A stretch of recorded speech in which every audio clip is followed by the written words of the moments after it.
इस कहानी के स्टार्टिंग में हम एक लड़के को दिखाया जाता है जिसका नाम गुलिवर था।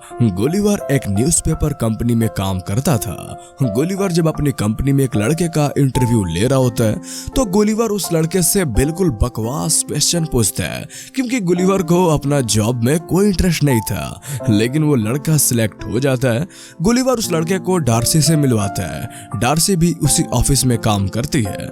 गुलिवर डार्सी को बहुत पसंद करता था, लेकिन गुलिवर डार्सी को बताने से डरता था। वही अगले दिन हम गुलिवर को देखते हैं जो अपने ऑफिस में डांस कर रहा था।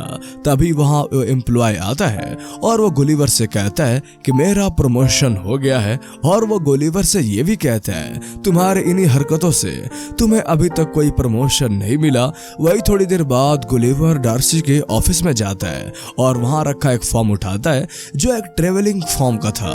डार्सी गुलिवर से पूछती है क्या तुम्हें ट्रेवलिंग में इंटरेस्ट है? तो गुलिवर झूठ बोलता है कि हाँ, मैं कई देश घूमा हुआ हूँ। ये सुनकर डार्सी बहुत खुश होती है और उसे कहती है तुम अपने ट्रिप के ऊपर एक आर्टिकल लिख कर लाना। गुलिवर घर जाकर आर्टिकल लिखने की कोशिश करता है, लेकिन उसे कुछ समझ नहीं आता, क्योंकि गुलिवर ने डार्सी को इम्प्रेस करने के लिए झूठ बोला हुआ था कि वो कई सारे देशों में घुमा हुआ है। काफी कोशिश करने के बाद गुलिवर इंटरनेट से कई सारी आर्टिकल्स को चुराकर अपना एक आर्टिकल तैयार करता है और ऑफिस में जाकर डार्सी को दिखाता है। डार्सी उस आर्टिकल को देखकर बहुत खुश होती है और वो गुलिवर से कहती है तुम्हें बरमुंडा ट्रायंगल पर जाकर उसके ऊपर आर्टिकल लिखना चाहिए। वही अगले दिन गुलिवर भी बरमुंडा जाने के लिए निकल जाता है, जहां बोट का कैप्टन उसे बोट तक लेकर जाता है और उससे कहता है तुम्हें बस रेड पॉइंट को फॉलो करते हुए आगे बढ़ना है, जिससे तुम बरमुंडा पहुंच जाओगे। गुलिवर उससे कहता है तुम टेंशन मत लो, मैं वहां जल्दी पहुंच जाऊंगा। ये कहकर गुलिवर वहां से निकल जाता है। थोड़ी दूर सफर करने के बाद गुलिवर की आंख लग जाती है और उसे नींद आ चुकी थी, लेकिन अचानक से गुलिवर की बोट एक समुद्री तूफान में फंस गई थी। लेकिन जब गुलिवर की आंख खुलती है तो वो डर जाता है, क्योंकि बहुत सारे छोटे छोटे बौने लोग उसके ऊपर खड़े थे, क्योंकि गुलिवर उन छोटे लोगों की दुनिया में पहुंच गया था। और उन लोगों ने गुलिवर के ऊपर एक ब्रिज भी बनाया था, क्योंकि वह गुलिवर को एक शैतान समझ रहे थे। गुलिवर की छाती पर उन बौनों लोगों का जनरल खड़ा हुआ था। गुलिवर अपने आप को बचाने के लिए वहां से छूटने की कोशिश करता है और वो रस्सियों को तोड़ता हुआ खड़ा हो जाता है, लेकिन बौनों लोग उसे ऊपर से नीचे गिरा देते हैं और गुलिवर को बांधकर वहां के राजा के पास ले जाया जाता है, क्योंकि वहां के सभी लोग गुलिवर को अपने लिए खतरा समझ रहे थे। गुलिवर वहां के राजा को समझाने की कोशिश करता है कि वो कोई शैतान नहीं है, बल्कि एक आम इंसान है, लेकिन कोई उसकी बातों पर विश्वास नहीं करता और गुलिवर को एक गुफा में बंद कर दिया जाता है। गुलिवर देखता है कि वहां पहले से एक इंसान कैद है जिसका नाम उरेशियो था। वो उन सभी लोगों की तरह ही बौना आदमी था। गुलिवर भी उरेशियो से पूछता है तुम्हें यहाँ बंद क्यों किया गया है? तो वो बताता है कि मैं यहाँ की राजकुमारी से बहुत प्यार करता हूँ, लेकिन यहाँ का जनरल राजकुमारी का मंगेतर है, इसीलिए उसने मुझे यहाँ बंद कर दिया। वो लोग आपस में बातें कर ही रहे होते हैं, तभी जनरल भी वहाँ आ जाता है। गुलिवर जनरल को देखकर बहुत गुस्सा होता है और उससे कहता है तुम एक बेवकूफ इंसान हो, लेकिन जनरल को बेवकूफ का मतलब पता नहीं होता। तो वो गुलिवर से उसका मतलब पूछता है, तो गुलिवर उसे बेवकूफ का मतलब एक समझदार इंसान बताता है। ये सुनकर जनरल बहुत खुश होता है और अपने आप को बेवकूफ बुलाने लगता है। वही अगले दिन गुलिवर से बेल की तरह ही कार्य कराया जाता है और गुलिवर से खेती भी कराई जाती है, लेकिन तभी वहां पर दूसरे देश के लोग हमला कर देते हैं और पूरे राज्य में आग लगाने लगते हैं और वो राजकुमारी को भी अगवा करने की कोशिश करते हैं, लेकिन तभी वहां गुलिवर आ जाता है और राजकुमारी को बचा लेता है। लेकिन अब पूरे राज्य में आग लग चुकी थी, इसीलिए सभी लोग इधर उधर भागने लगते हैं।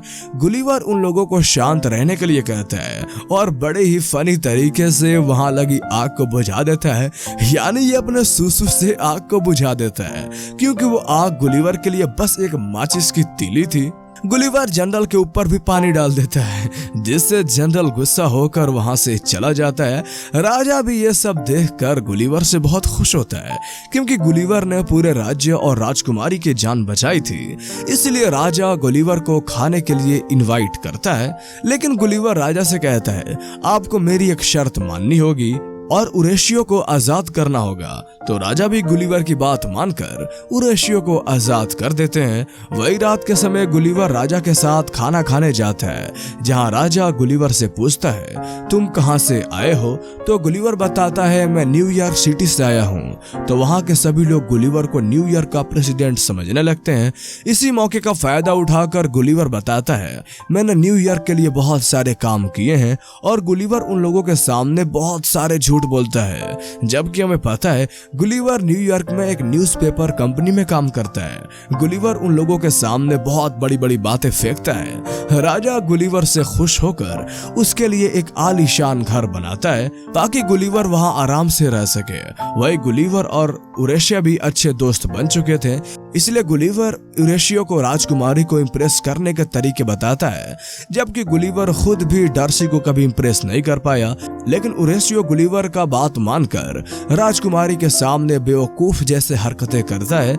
लेकिन हैरानी की बात तो यह है कि राजकुमारी भी उरेशियो से इम्प्रेस हो जाती है।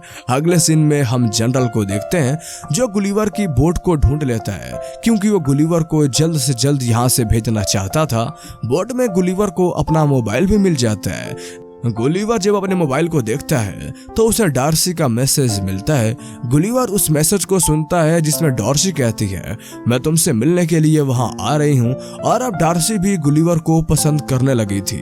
वही अगले दिन हम देखते हैं कि दुश्मन देश ने फिर से इनको देश पर हमला कर दिया था। उरेशियो गुलिवर के पास आकर बताता है कि राजा ने तुम्हें यहाँ का जनरल बना दिया है, क्योंकि हमारे ऊपर दुश्मन देश ने हमला कर दिया और हमें तुम्हारी जरूरत है।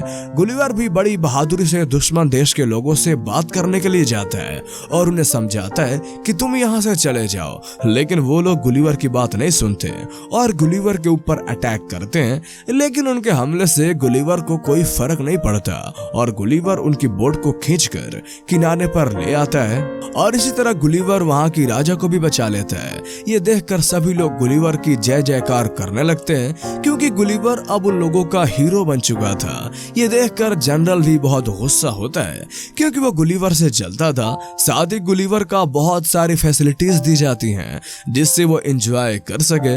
वही दूसरी तरफ राजकुमारी भी जनरल से अपनी एंगेजमेंट तोड़ देती है, क्योंकि वो उसे पसंद नहीं करती थी और वो उरेशियो को पसंद करने लगी थी।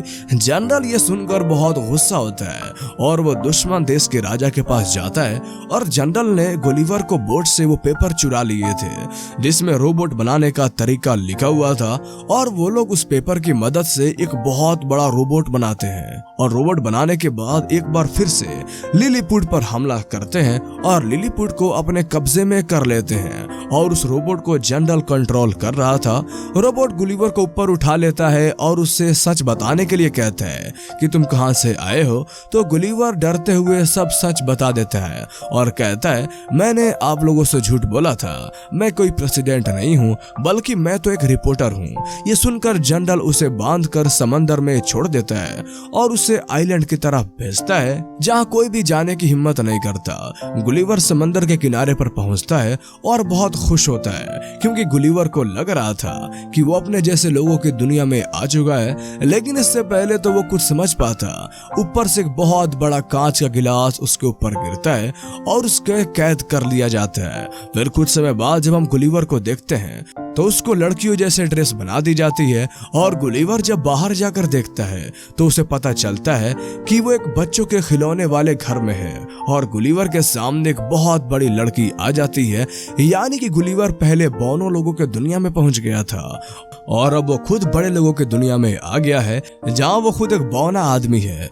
कुछ समय बाद उरेशियो गुलिवर के पास आता है और उसे कहता है कि डार्सी भी लिलीपुट आ गई है और जनरल ने उसे बंदी बना लिया है और वहाँ के राजा को भी अब तुम्हें हमें बचाना होगा। गुलिवर किसी तरह वहाँ से बचकर निकलता है और वापस से वहाँ पहुँचता है जहाँ उसके ऊपर हमला करने के लिए रोबोट भी आ जाता है। गुलिवर रोबोट पर हमला करता है। गुलिवर और रोबोट के बीच में एक खतरनाक फाइट होती है, लेकिन रोबोट के अंदर इलेक्ट्रॉनिक एनर्जी होने की वजह से वो गुलिवर पर भारी पड़ रहा होता है। लेकिन उरेशियो बड़ी चालाकी से रोबोट के अंदर जाकर उसके कुछ वायर्स को कट कर देता है। जिससे रोबोट ऑफ होने लगता है और इसी मौके का फायदा उठाकर गुलिवियर रोबोट को पूरी तरीके से डिस्ट्रॉय कर देता है, जिससे रोबोट पूरी तरीके से खत्म हो गया था और गुलिवियर इस जंग को जीत जाता है। राजा भी उरेशियो की बहादुरी को देखकर बहुत खुश होता है, क्योंकि उरेशियो ने बड़ी बहादुरी से रोबोट के अंदर जाकर उसे डीएक्टिवेट किया था। राजा उरेशियो और राजकुमारी को शादी के लिए हाँ कर देता है, लेकिन तभी वहां का जनरल आकर राजकुमारी को पकड़ लेता है। लेकिन राजकुमारी जनरल को एक पंच मारती है, जिससे वो जमीन पर जाकर गिरता है और वही हम डार्सी और गुलिवियर को देखते हैं। डार्सी अब गुलिवियर से बहुत इंप्रेस हो चुकी थी और अब ये दोनों वापस न्यूयॉर्क लौट जाते हैं। वही हम न्यूयॉर्क में डार्सी और गुलिवियर को देखते हैं, जो अब गर्लफ्रेंड बॉयफ्रेंड बन चुके थे और गुलिवियर अब सच में एक बहुत बड़ा ट्रेवलर बन चुका था। डार्सी और गुलिवियर अपने नेक्स्ट ट्रिप प्लान करते हैं और इसी सस्पेंस के साथ हमारी कहानी यहीं पे खत्म होती है। तो कैसी लगी आपको ये मूवीज एक्सप्लेनेशन, हमें कमेंट में जरूर बताएं। और अगर आप इस तरह के और कहानियां सुनना चाहते हैं तो हमारे इस चैनल को सब्सक्राइब कर लें। तो फिर मिलते हैं अगले वीडियो में, तब तक के लिए गुड बाय।